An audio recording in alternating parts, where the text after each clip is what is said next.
And arms by your side, please. That's great. Good. Like many of us, Steve Schultz knows his body and skin like the back of his hand.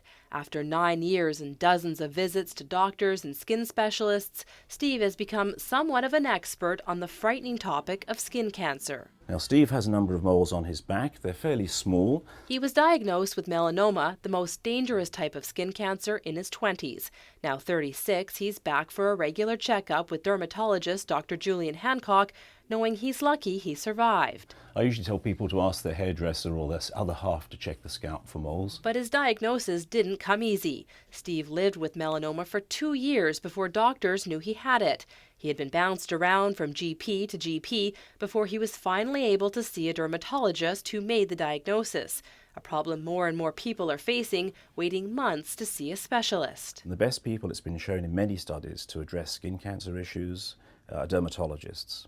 And if you don't have enough dermatologists, you're not going to get adequate patient care, and this can be lethal. Dr. Hancock is one of about 10 dermatologists on Vancouver Island. Between Victoria and Nanaimo, his wait list is 9 to 15 months, and says if patients are forced to wait that long to see a specialist, conditions like skin cancer can get worse. It is actually dangerous what's going on.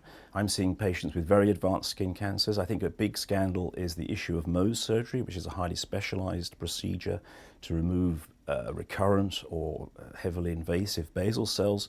People are now on 8-9 month waiting lists. Dr. Hancock is raising the issue because skin cancer rates on Vancouver Island are increasing with an aging population.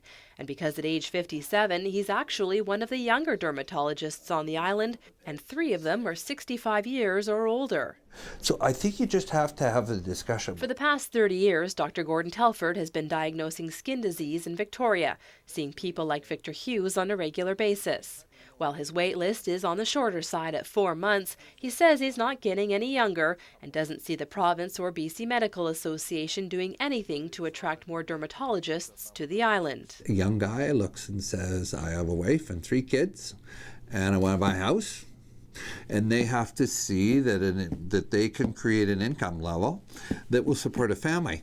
So old guys like me, we're in a different position. Young guys, no, they're not coming here.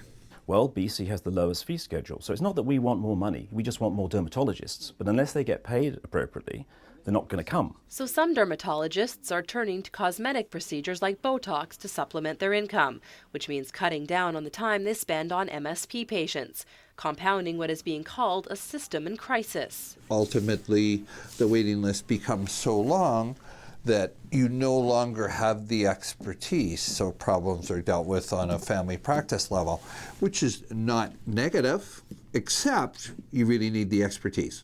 And both Dr. Telford and Dr. Hancock agree. The longer it takes to diagnose, the more the surgery and treatment cost the medical system. For its part, the province says dermatologists are well compensated, making more than the Canadian average. And the BCMA says $20 million a year has recently been committed to recruit and retain specialists, including dermatologists. In Victoria, I'm Nikki Ewanyshyn.